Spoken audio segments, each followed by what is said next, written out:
Dans la paracha précédente et accessoirement dans la nôtre, Moshe est en train de présenter différentes raisons pour lesquelles c'est difficile de s'adresser aux Bnei Israël pour leur dire qu'ils vont être sauvés d'Égypte. Il y a beaucoup de plans sur lesquels il parle, mais ce qui m'intéresse ce soir, c'est de l'insistance qu'il a de ne pas arriver à s'exprimer. Qu'ils disent par exemple qu'est-ce que je vais leur dire pour prouver que c'est moi qui suis vraiment envoyé par toi. Bon, ça c'est un argument qu'on entend. S'il dit je sais pas moi, Aaron c'est mon frère aîné, je ne vais pas lui passer devant. Ça c'est des arguments qu'on entend,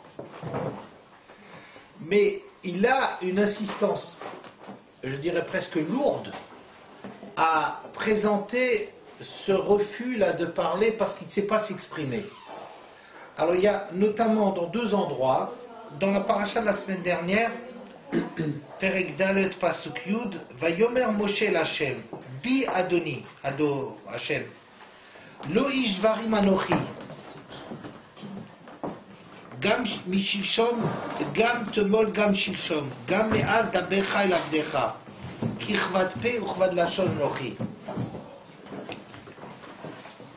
Moshe s'adresse à Hachem en lui disant de grâce, je ne suis pas un homme, je ne dirais pas je ne suis pas un homme de parole, n'est-ce pas? En France, ça en autre sens. Le Ishvarim, on dirait je ne suis pas un orateur, je ne suis pas un homme qui sait manier les mots, hein? Chose comme ça. Gam itmol, gam itshilshom, ni d'hier ni d'avant-hier.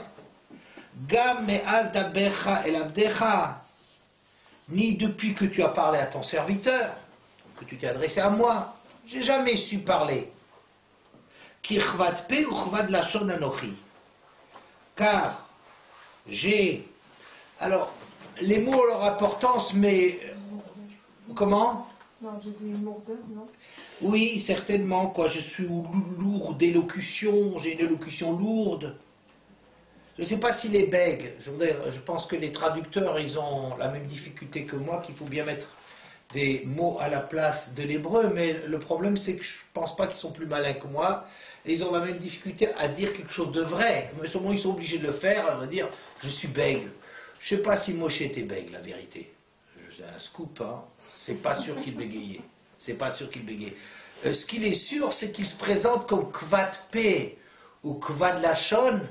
Je reviendrai en vérité là-dessus, comme ayant une langue pâteuse, une bouche lourde, je sais pas, il est maladroit dans son expression. C'est pas très bien de quoi il s'agit. Donc, je peux parler comme envoyé. On parle pas, on n'envoie pas quelqu'un qui ne sait pas s'exprimer pour arriver à te représenter, ni parce que ça renvoie une bonne image de toi, ni surtout parce que je ne saurais pas exprimer les choses. Je ne sais pas m'exprimer. Ouais. Bon. Et Hachem Asla lui dit, Vayomer Hachem Elav, mi sampe la adam, ou mi asu milev, ou cheresh, ou pikeach, ou hiver, alo anochi Hachem. Vata lech, vanochi yeyem picha, voreticha Hachem de daber. Hachem lui dit, et qui est-ce qui donne une bouche à l'homme? Qui a créé la bouche de l'homme? C'est bien moi. De quoi tu t'inquiètes? Tu n'as pas une bouche qui fonctionne bien? Qui a créé la bouche? C'est bien moi. Et qui a mis une bouche à l'homme? Ou bien, qui peut rendre les gens muets, sourds, voyants ou aveugles? C'est donc moi, Hachem.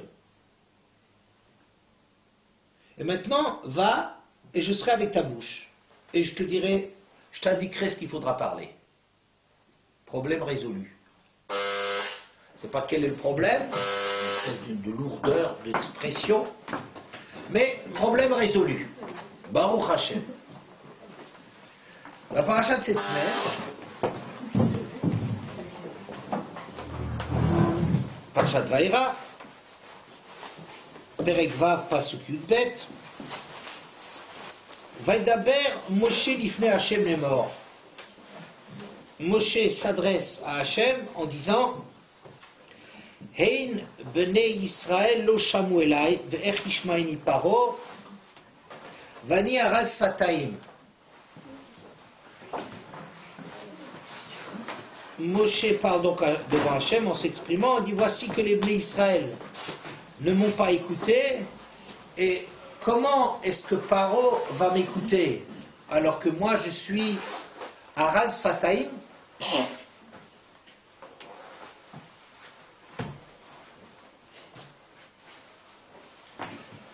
De savoir ce que le rabbin a dit, mais c'est de toute façon pas une indication de ce qui est vrai. Ça c'est vrai, ça c'est clair que les gens qui sont obligés de traduire, je te dis par exemple les traductions, il y a, si vous connaissez la Bible du rabbinat, Bible très connue, classique, Zadok Khan. Vous voyez, à l'époque on parlait en bon français, ce qu'on ne sait plus faire maintenant. Alors, sur la caporette, c'est authentique, chaque fois je le montre, donc je contrôle régulièrement ça, ça n'a pas disparu. La caporette, c'est ce qu'on met pour fermer le haron dans lequel, le coffre dans lequel il y avait la Torah. Vous voyez? Alors, c'est marqué là-dessus. Alors, il y avait deux, je ne sais pas quoi, angelots, chérubins, je ne sais pas quel truc, qu'est-ce qu'ils ont traduit. Sur le propitiatoire. Oui, sur le propitiatoire. Très bien, propitiatoire. En dessous, on remarque peut-être plus exactement couvercle. Pas des blagues, vous vérifierez, c'est dans Parashat Trouma, c'est pas des blagues. Il marque propitiatoire dont tout le monde se demande qu'est-ce que c'est, n'est-ce pas? Et peut-être plus exactement couvercle. Ça montre bien l'esprit. C'est-à-dire le problème à l'époque, c'était pas d'étudier, c'est de dire les choses. Alors comme caporet, capara, Shkapara, oui, alors donc, il fallait qu'il parle arabe. Alors ils ne savaient pas tellement, c'est des. Bon, écoutez, il faut leur pardonner, les Ashkenazim, ils ne comprennent rien à ça. Alors donc ils ont demandé au voisin, leur a dit propitiatoire, rendre propice, ou un espèce de mot comme ça fourgé, que vous ne risquez pas de rencontrer à tous les coins de rue, il ne faut pas avoir peur. Si vous ne connaissez pas ce mot, ça ne vous empêchera jamais de vous débrouiller dans la vie. Alors on met ce mot-là et peut-être plus exactement couvercle. Si c'est marqué couvercle, peut-être plus exactement, marque ma couvercle, moi je comprendrai ce que tu me dis. Alors il faut un propitiatoire. Vous voyez l'esprit de. C'est pour ça que je vous dis, n'ayez pas confiance dans les traductions. Quand je ne sais pas traduire, je vous le dis. Hein, et vous le voyez d'ailleurs. Ani aral fataim, j'ai des lèvres aral. Alors Rachid dit Atum fataim, atum c'est fermé. Ce qui est or là, c'est quelque chose de fermé, obtus, obstrué. Bien. Obstruction donc. Je suis pas éloquent. Peut-être, obstruction. Plus obstruction. Je suis pas éloquent, et avant il était oui éloquent. Vanochi, kvad peur, kvad lachon anochi. Il n'était pas éloquent non plus. Hein? Alors, est-il éloquent, n'est-il pas éloquent? C'est très difficile, là, on ne sait pas. Alors, d'abord, on ne voit pas, vous avez bien vu, que la traduction est difficile. Vous voyez? Je suis quand même un pro de la traduction, et si moi je me débrouille difficilement, c'est au moins que ça ne saute pas aux yeux. Il y a sûrement des meilleurs que moi, mais au moins disons que pour un bon juif qui passe pas mal de temps là-dedans, c'est difficile. Ça, vous pouvez me faire confiance. C'est difficile à traduire. Et non seulement c'est difficile à traduire, mais vous voyez bien que une fois on appelle ça lo ish dvarim anochi, je ne suis pas un homme qui manie la parole, qui kvad pe kvad nashon anochi, car je suis lourd de la bouche et de la langue. Maintenant, j'ai les lèvres fermées. Qu'est-ce que ça veut dire? C'est une façon de ne pas faire ce qu'Akadosh Baruch Hu lui demande. Yacholiot, peut-être, même si on admet ça. Mais arrête, je veux dire, tu emploies quand même les mots dans la Torah, on est précis dans la façon de parler. On ne voit pas qu'est-ce que c'est pas un homme qui est de... Je vous ai dit, ce que je sais, c'est qu'on ne peut pas le traduire, ce que j'aurais voulu traduire, je ne suis pas un homme de parole. Mais en français, ne pas être un homme de parole, ça veut dire qu'il ne respecte pas sa parole. D'accord? Or ça, c'est sûr que Moshe, c'est un homme honnête, donc c'est pas ça qu'il faut traduire. Alors, un homme de parole, je ne sais pas parler. Hein? Bon. Oui, mais exprimez, attention, utilisez encore des jokers là, attention. N'utilisez pas tout de suite vos cartes, n'est-ce pas? Parce qu'après, on n'est pas éloquent. Bon, pas éloquent, ok, très bien. Le Ishvari Malchi, je ne suis pas éloquent.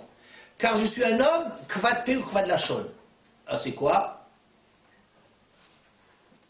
Bon, après, Anochi Vani Arad Sataim. J'ai les lèvres, quoi? Entre parenthèses, que vous ne voyez pas qu'il était bègue. Bègue, c'est probablement pas, mais on ne voit pas de quoi on parle. Et il remet ça. Et il remet ça encore. Alors, deux questions. Une première question, elle est signalée par le Shah Kadosh au nom du Ran. Le Ran, c'est un très grand commentateur du XIVe siècle qui dit la chose suivante. Pour Eina Shrina Shruya, la présence divine ne réside que sur un homme qui est beau, grand, riche, fort, impressionnant. Or, Moshe Rabbeinu, il lui manque l'essentiel. Il lui manque la parole. Le monde de Ran, c'est pas possible. Pourquoi est-ce que Moshe Rabbeinu n'est pas doué de la parole? Comme ça doit être un homme qui est réalisé, un homme impressionnant, un homme qui est grand, un homme qui est... Hein?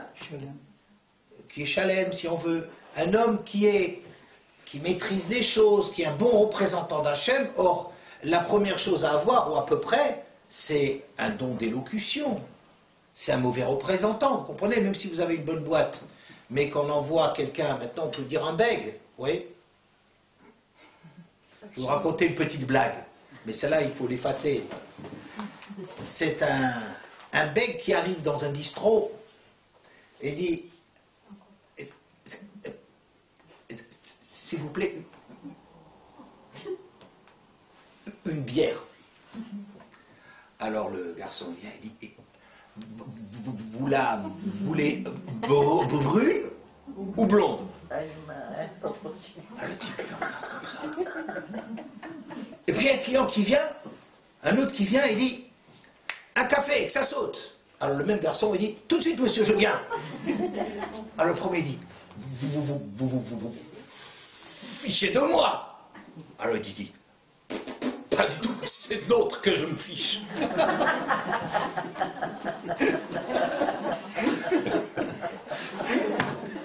Bon. Voilà. Alors. Mais ça s'appelle qu'avec P, hein? Je ne sais pas. Je ne peux pas vous en dire. Vous savez plus de choses que le rabbin. Bon. Alors.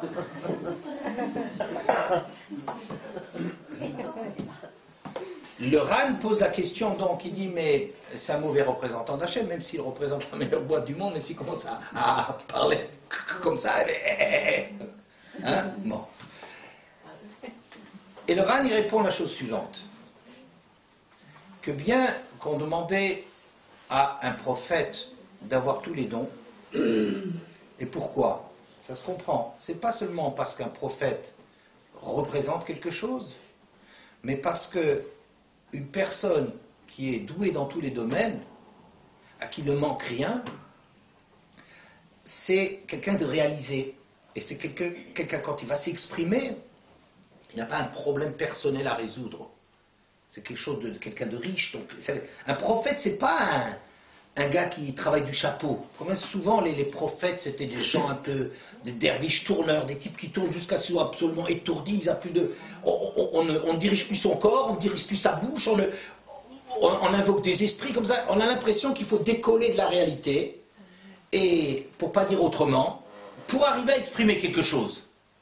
Un prophète, c'est pas du tout ça. C'est quelqu'un qui, au contraire, qui a une très grande sérénité. Et c'est un homme qui vit avec très très équilibré, une très grande intelligence, une facilité de l'élocution, il manie les concepts, il est riche, il manque de personnes, très très équilibré. Cet homme-là, avec tout son travail, il peut, avec beaucoup de travail, peut-être percevoir quelque chose, un message d'Hachem. Ça c'est un prophète. Ça c'est un prophète. Mais c'est pas une espèce de bonhomme qui résout des problèmes. Et qui, du sein de ses problèmes, il commence à décoller de la réalité ou à n'exprimer que ses propres problèmes. Ça, il ne représente rien d'autre que lui-même. Bien. Mais le Ran dit, pourquoi Moshe Rabbeinu ne s'exprimait pas bien? Parce que si Moshe avait été un orateur, ce qu'il aurait dû être, on aurait pu dire la Torah elle a passé parce que le représentant d'Hachem était très doué. C'est un bon orateur. Et comme Moshe parle avec beaucoup de facilité, si ça avait été le cas, on aurait pu croire le message n'est pas... C'est pas que le message est vrai, mais celui qui le vend, il sait vendre son produit. C'est un bon commercial. On aurait dit, Moshe Rabbeinu c'est un bon commercial. Alors c'est pour cela que dit le Ran, Moshe Rabbeinu n'est pas un commercial du tout, il est nul sur ce plan-là, il ne sait pas parler. Il ne sait pas parler, il ne sait pas s'exprimer, il ne sait pas dire les choses. Et si un homme pareil exprime quelque chose et que les gens ils sont convaincus, c'est bien la preuve que le contenu est vrai. Ça ne peut pas être l'enveloppe qui garantit la qualité du produit. C'est parce que l'enveloppe elle est nulle. D'accord? C'est pour ça qu'exceptionnellement, dit le Ran, Moshe Rabbeinu est quelqu'un qui ne sait pas s'exprimer. Alors que tous les autres prophètes qui n'avaient pas cette mission d'apporter la Torah sont des gens extrêmement doués sur tous les plans, y compris évidemment celui de la parole. Bien. Et pourquoi Moshe Rabbeinu s'étonne de ça? Il s'étonne de rien, il s'étonne pas. Il s'étonne de ça. Il s'étonne pas, il dit que je suis pas un orateur. Oui, mais pourquoi il le dit? Mais parce que lui, il ressent ça comme une tare. Maintenant, pourquoi le Ran, il vient après coup et t'exprime pourquoi est-ce que, finalement, pourquoi c'est comme ça, que Moshe ne s'exprime pas bien, alors qu'il y a une halakha, il y a une loi qu'il faut qu'on soit bien réussi et bien équilibré. Alors lui, il explique la chose. Mais Moshe Rabbeinu lui-même, qui va représenter Hachem, eh ben, il se dit, je ne suis pas l'homme de la situation. Bien. Alors, premièrement, donc, ce problème-là, disons, on en parlera autrement que le Ran, mais déjà vous avez une réponse, c'est parce que Moshe doit représenter la Torah. Le deuxième problème très difficile, et que le Zohar pose, c'est que je vous ai lu au début, quand Moshe la première fois dit, mais Loïch Dvarim Anochi, je ne suis pas un homme qui sait parler, et j'ai la bouche pâteuse, l'élocution difficile, oui. Hachem il commence à lui dire, mais te soucies pas. Misam Pelaïlem, qu'est-ce qui a créé la bouche du muet? C'est moi. Anochi Yem Piecha, je serai avec toi. Tu pourras parler. Donc Moshe pourra parler. On est d'accord? Vient dans notre paracha, hein, Moshe qui dit, les biens Israël ils ne m'ont pas écouté, maintenant comment est-ce que le paro il va m'écouter alors que Ania Arel Sataim, je ne sais pas parler. Mais je ne te comprends pas. Quand tu as dit, quand tu l'as dit la première fois, Hachem m'a dit, mais te soucie pas, je serai avec toi. C'est moi qui ai créé une bouche, moi j'ai créé la bouche, ben moi je saurais te dire quoi dire. Anochi Yem Piecha, je serai avec toi. Donc il n'y a pas de problème. Qu'est-ce qu'il met hein? Quoi, il ne croit pas en Hachem? Le Zohar pose cette question. Le Zohar pose la question, Vaidaber Moshe lifne Hachem les morts, Hein beni Israël le chamou bekol elai, etc. Vani aral fatay. Donc le Zohar en vérité c'est un livre très profond qui est écrit en araméen. L'araméen c'est une très belle langue, le Zohar dans le texte originel. On le comprend moins parce que le Zohar, l'araméen c'est une langue un peu difficile, donc il y a la traduction en ivrite, en hébreu courant, qui est plus facile, qui est plus accessible, je vais vous la lire directement. Donc, Moshe dit à Hachem, voici que les Bnei Israël ne m'ont pas écouté, etc., alors que je suis Aral Sfataim, je n'ai pas d'élocution. Amar Rabbi Shimon, Maou Aral Sfataim, c'est quoi que Aral Sfataim? Etc.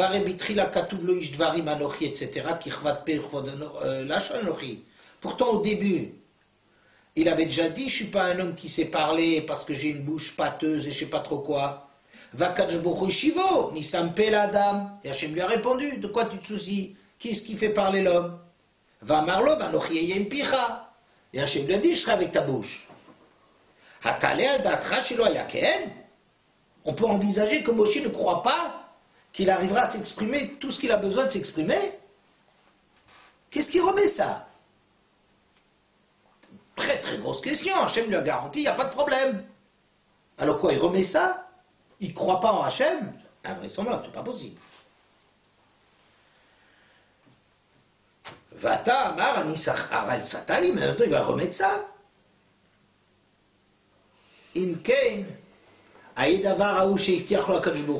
Si c'est comme ça, où s'est passée cette promesse d'Hachem au début qu'il l'aiderait?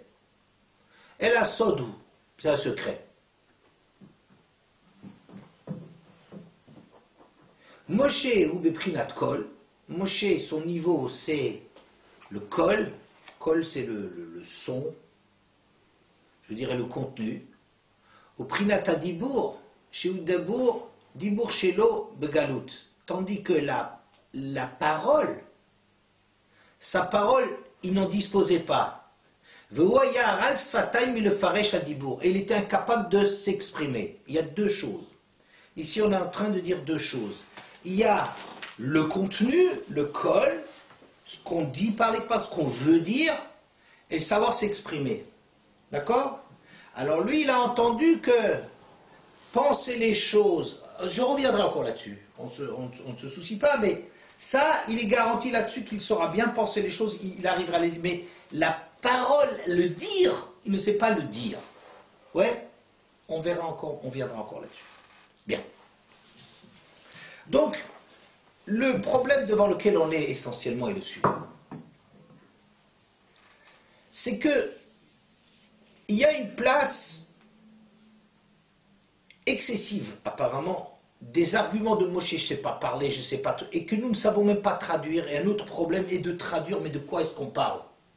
Quel est le mot pour dire? Je ne suis pas un homme de dibour, de parole, je ne sais, je suis pas kvatpé, kvad lachon, araz fataim, c'est quoi toutes ces choses-là? Ça a l'air d'être tout du pareil au même, simplement changer le disque parce qu'il est rayé, quoi. C'est fatigant d'employer tout le temps les mêmes mots, mais ça a l'air de dire les mêmes choses. Qu'est-ce qu'on dit là-dedans, n'est-ce pas? Bon. Alors je vais vous apporter un midrash sur lequel tu étais intervenu.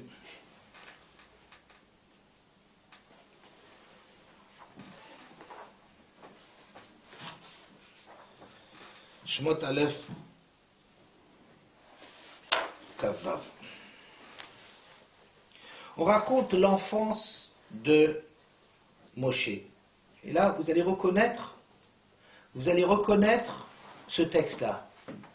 Parce que souvent, les contes et légendes d'Israël, là, celles qu'on nous a citées à l'époque, là, quand on était au Talmud Torah, ils ont les origines dans les textes. Et bien, on va voir le texte dont démarre un de ces contes. Vous voyez, quand j'appelle ça contes et légendes, chez moi, c'est bon. Ne prenez pas ça au tragique. Aïta bat paro menasheket ou mechabeket ou mechabevet oto keilu hu bena. Et la fille de Paro, elle l'embrassait, elle l'étreignait, elle le cajolait comme si c'était son propre fils. On raconte donc la jeunesse, une fois que Moshe a été découvert par Bithia, la fille de Paro, elle l'a adopté, elle l'a amené au palais royal, elle l'a adopté comme son propre enfant, elle le chérissait plus que tout. Elle ne sortait même pas. Pauvre, hein, il avait peur qu'il s'enrhume. Maintenant, on dit qu'il faut sortir pour qu'il prenne l'air. Maintenant, surtout, il ne fallait pas qu'il prenne l'air. Oui, bon. Où le fils Shaya y a fait un kol mitavim liroto. Mishayaro eru loyama avir atzmomiala. Et parce qu'il était beau, tout le monde désirait le voir. Et celui qui le voyait, il n'arrivait plus à s'en détacher. Il ne pouvait plus le quitter des yeux, tellement il était... On n'a jamais vu un enfant comme ça aussi extraordinairement beau. Vaya paro menashko mechabko. Et le paro lui-même, ouais, le grand-père, ouais. Alors, il prenait le petit adopté de sa fille et il le cajolait, il l'embrassait, il le caressait. Bon. Vous notez qui trop chez le paro, mais si moi le rocho, et le gosse il s'amusait. Il n'y avait pas encore à l'époque Fisher Price, vous voyez. Alors, ça n'existait pas tous ces grands magasins et tous ces grands produits. Alors qu'est-ce qu'il faisait? Il prenait la couronne de paro, il la prenait, il se la mettait sur la tête. Hein? C'est un jeu comme un autre, n'est-ce pas? C'est un jeu de riche. Alors, on était qui trop chez le paro, mais si moi le rocho. Donc il prenait la couronne du père et du paro, là, du grand-père, ouais, et il la mettait sur sa tête, que Moshe Atid la sauté. comme il est destiné à lui faire. Oui, voyez. Que chez Yaya Gadol, une fois qu'il sera grand. Vayu, je saute quelques lignes. Vayu sham yoshvim chartoumé mitzraïm. Et il y avait, c'était la cour royale, il y avait plein de, les grands, les sages, les mages et tout ça qui étaient là-bas, qui assistaient à cela. Ve'amrou mityarim anu misé shenotel kitracha venotno al rosho. On a peur de celui-là qui te prend la couronne et qui se la pose sur la tête, chez le yeze oto shanu omrim shatil tol malchut ramimano. Qu'il s'agit de celui qu'on t'avait annoncé par prédiction, qu'il y aura quelqu'un qui t'enlèvera le pouvoir. Ouais, la décision de tuer les Hébreux, c'est parce qu'il savait qu'un Hébreu qui lui prendrait le pouvoir, il dit où? Tu sais, moi je vois un signe là, il y a un siman là. Il y a un siman là-dessus. Ouais. Et c'est tellement vrai qu'ils ont bien vu que le texte lui-même annonçait comme il sera destiné de le faire. Ils ont très bien vu.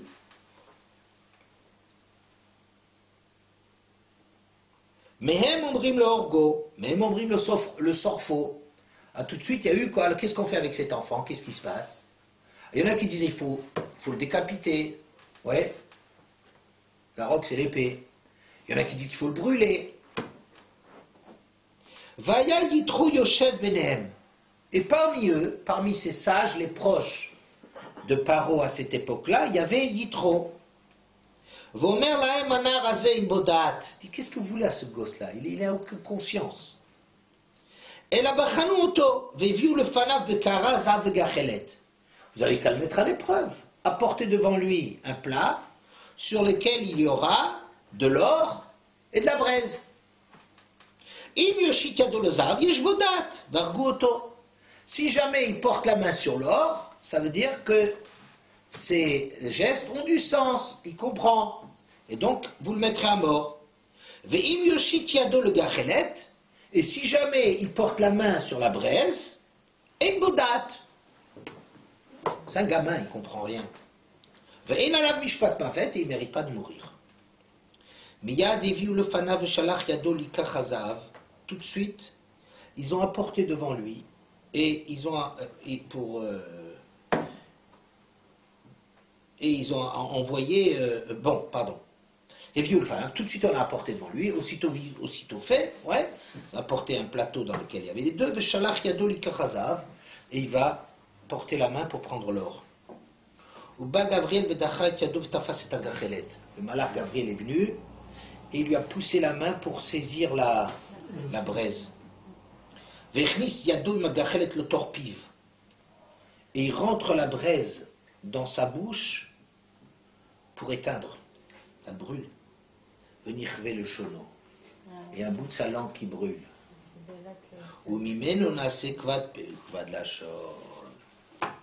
De là qu'il est devenu kvad pe ou kvad lachon. D'accord? Donc, c'est pas que Moshe au départ était incapable de parler, c'est à la suite de l'histoire de la braise. D'accord?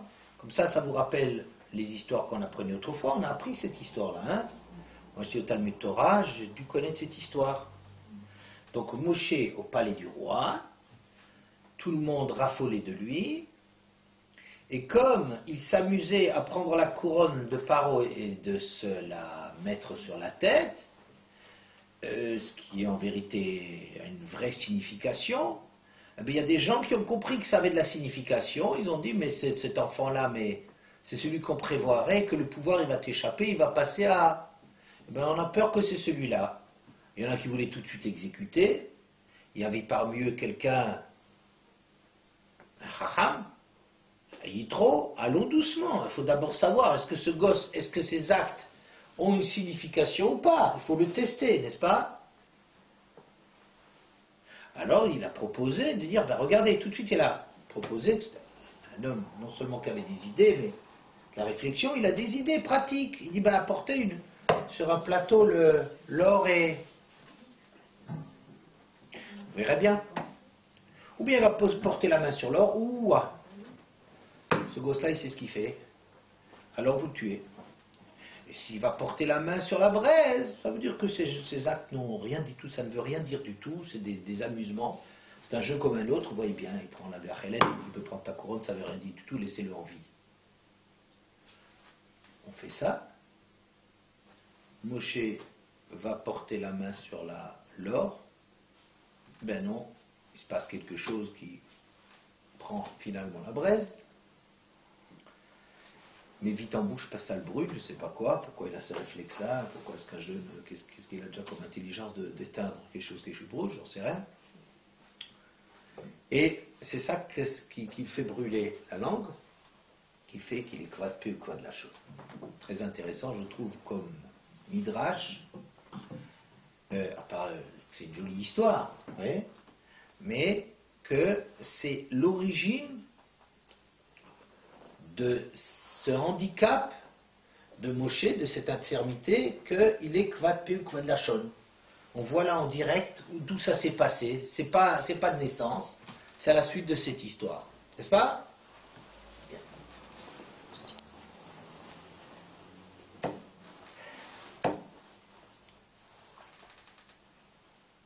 À la fin du cours, tu m'avais posé la question par laquelle je commence toujours maintenant. Tu te souviens de quelle question? Alors, c'est incroyable, hein, c'était un cours, c'était à l'ancien Serge, c'est avant 1991. Ça ne vous rajeunit pas. Si, ça nous rajeunit, au contraire. Ça nous rajeunit beaucoup. Un peu trop peut-être, mais...